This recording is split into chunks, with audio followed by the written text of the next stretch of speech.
name is Darren Ford. I'm 26 years with Mayo County Council. I'm a dad to 2 girls, a family man, very importantly. I'm also first responder for the Hollymount CFR group as coordinator, and I am an EMT with the Civil Defence. This is the eco-powered cabinets. It's a small unit powered by solar, and it's a new technology. If you ring 999 for a cardiac arrest, your code is on the box here. You just type it in, it's C7823, open it out, you have your defibrillator straight away in any rural area. If you have a heart attack, you ring 999 and they'll give you the small code for this internal box here. And you have your single aspirin within this. And in the near future, I'm also hoping to get EpiPens in it.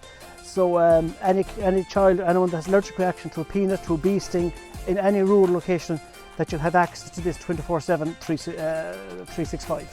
Very good, very easy to fill up, and this project with eco-powered cabinets and the community, it all kind of went in arms around your project, and that's why I said I'll apply for it. Yes, brilliant, brilliant.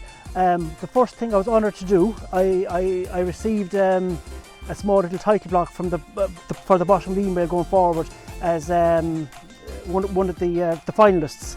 And I was honoured to get that, but I was even more honoured that I've that changed now to winners of 2022 for the 2023, sorry, for the Sustainability Award. So I'm delighted to have that. I'm proud to have it on the bottom of the email, Laura. Well, the same as myself. If you have a passion and an interest in some specific area of sustainability, and or medical, like I've both together here, and that was my major thing, to get the two together and to get medication out there. So if you out there now for next year's project, if you have any ideas, and especially nowadays with communities getting together and with solar and no emissions, I said it'll come together for you.